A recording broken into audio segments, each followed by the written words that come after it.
네, 여러분들 안녕하세요. 반디심리연구소의 형아쌤입니다. 월간 형아쌤이 또 돌아왔습니다. 2022년 9월의 주제는요, 비대면 심리상담 A to Z입니다. 비대면 심리상담에 대해서 제가 알고 있는 부분, 그리고 쌓아놓은 노하우, 이런 걸 여러분들에게 전달해 드리는 그런 강의라고 볼 수 있겠는데요. 이거의 부제는 만나지 않아도 닿을 수 있습니다 라는 주제입니다. 사실 제가 이 만나지 않아도 닿을 수 있습니다 라는 제목으로 해가지고 예전에 월간 영화쌤을 한번 진행을 한 적이 있어요. 그때는 이렇게 강의를 하는 거는 앞에 조그맣게 자그맣게만 있고, 그 다음엔 여러분들이 직접 이 유튜브 채팅창을 이용한 집단 상담을 해 봤었단 말이에요. 그거는 제 유튜브 채널 가입이 되지 않았다고 하더라도 검색을 해가지고 보실 수 있는 내용이니까 한번 보셔도 좋을 것 같습니다. 그때 비대면 심리 상담을 직접 해봤다면 오늘은 강의를 하는 시간입니다. 여러분들이 그 교육으로서 머리에 지식적인 걸로 넣는 것도 필요하겠죠. 네, 비대면 심리 상담 그러면 시작을 해보도록 하겠습니다. 자, 목차는 이렇습니다. 기초랑 심화를 오늘 다 다룰 거고요. 비대면의 시대가 온다 부터 시작을 해서 비대면 심리상담의 전망이 어떤지까지 쭉 훑어보는 식으로 할 거고요. 이 내용은 거의 비대면 심리상담을 처음 접하시는 분, 아니면 접하지 않으셨다고 하더라도 거의 이 심리상담에 대해서 전혀 모르시는 분이 듣더라도 난이도가 어렵지 않게 만들었으니까 들으시면서의 부담은 내려놓으셔도 될 것 같아요. 네, 그러면 바로 이어가 보도록 하죠. 우선 비대면 심리상담의 인식이 어떤지에 대해서 좀 짚어보도록 하겠습니다. 사실 그 2020년 코로나 이 팬데믹 상황이 되기 전에만 하더라도요, 비대면 심리상담 분명히 있었어요. 전화로 하는 심리 상담도 있었고, 채팅으로 하는 상담도 있었고, 게시판에서 진행하는 상담도 있고 그랬거든요. 한데 실제로 그런 것들이 있었다 일 뿐이지, 그것을 접하는 심리 상담사들의 일반적인 인식은 되게 부정적이었단 말이에요. 왜 이런 거지? 야, 그래도 상담인데, 심리 상담인데, 직접 만나서 얼굴 보고 대면에서 받아야 효과가 있지 않겠어? 그냥 이렇게 랜선으로 얼굴 보지도 않고 있는 상황에서 상담은 도대체 어떻게 하냐? 이런 얘기들이 많았다는 거죠.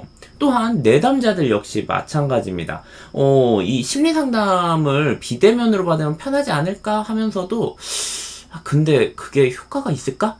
하는 불안함, 불편함, 이런 것들이 분명 있었다는 거죠.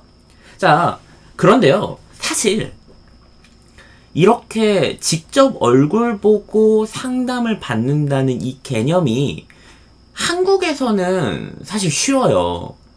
서울에서 부산이라고 하더라도 KTX 타면은 뭐 한 2~3시간이면 금방 가잖아요. 이렇게 우리나라는 그 끝에서 끝까지도 하루면은 갈 수 있을 정도의 짤막한 거리란 말이에요. 근데 이거는 한국 사정입니다. 외국에도 심리 상담이 있죠. 그리고 외국에서도 심리 상담에 어떤 굉장히 핫한 사람들이 있을 거예요. 이 사람한테 꼭 상담받고 싶다 하는 그런 스타급 심리 상담사들이 있을 텐데, 예를 들어 미국을 보자고요. 미국 땅덩어리 자체가 엄청 커요. 거기는 지역하고 지역 이동하는데 막 헬기 타고 다니고 이러잖아요. 차 타고 못 다닌단 말이에요.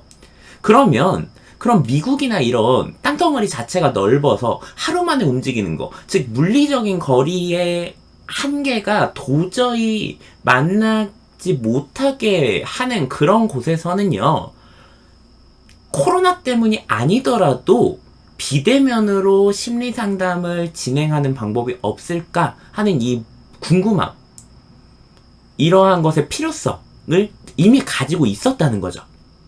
아니, 한국에서는 2020년 이후로 좀 이렇게 비대면 이 심리상담의 필요성과 연구가 좀 대두가 되었지만, 외국에서는 그 전부터도 연구가 많이 되었으며, 그렇게 연구를 한 것을 바탕으로 꽤 이건 효과가 있다라는 검증까지도 됐었던 부분이다를 여러분들이 알고 계셨으면 좋겠습니다. 자, 다시 한국으로 돌아오면요. 뭐, 이런 비대면이 솔직히 뭐 의미가 있겠어? 라는 생각이 이 코로나19 팬데믹을 계기로 점점 달라지고 있는 거죠. 비대면으로 상담을 할 수밖에 없는 상황이 되어서 했는데, 해보니까 예상했던 것보다 괜찮은 거예요. 이게 되네? 괜찮네? 코로나가 좀 진정이 된 다음에도 이거 해도 괜찮겠는데? 이런 수준으로 현재 이 비대면 심리 상담에 대한 인식이 변화하고 있다라는 거죠.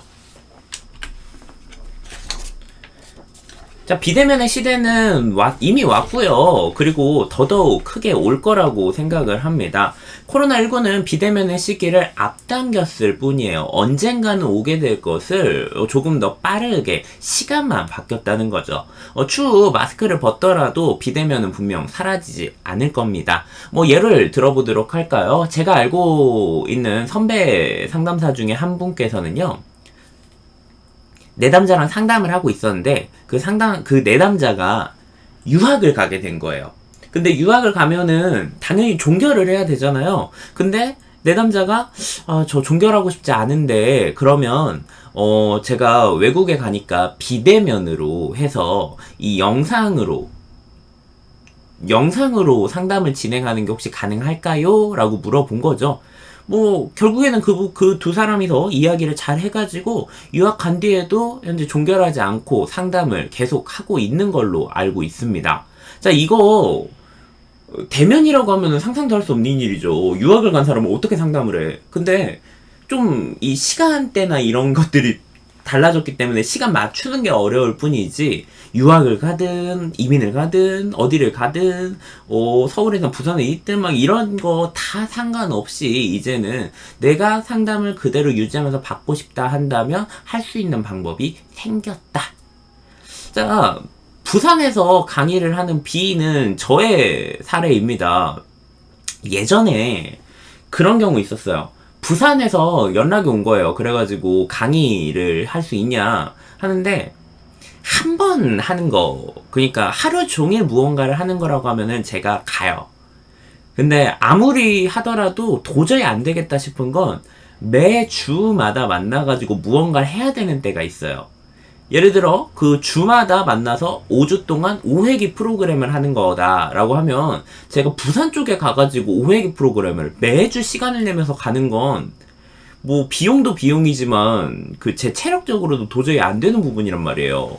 그래서 못했었는데, 이제 코로나 때문에 이 비대면 프로그램, 비대면 상담 이런 것들이 더 많아지다 보니까 예전에 부산 어딘가에서 연락이 왔어요. 그래가지고 그 형아쌤이냐, 저희가 지금 비대면으로 해서 그 다문화 가정 아이들 상담 프로그램을 기획하고 있는데 그거 맡아주실 수 있냐.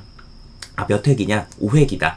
근데 이게 비대면이니까 저는 집에서 하면 되는 거잖아요. 처음으로 거기 경상도 쪽에 위치되어 있는 곳에 연속회기 프로그램을 진행을 할 수 있었습니다. 오히려 코로나가 있지 않았으면은 못했을 경험이에요. 코로나 때문에 비대면이 많은 사람들한테 익숙해졌기 때문에 가능했다는 거죠. 실제로 그걸 하고 나서의 효과나 뭐 반응이나 이런 것도 꽤 괜찮았고요. 지금 포리프님께서 말씀하신 것처럼 공간의 제약을 받지 않는 게 굉장히 큰 장점이다라고 할 수 있겠죠.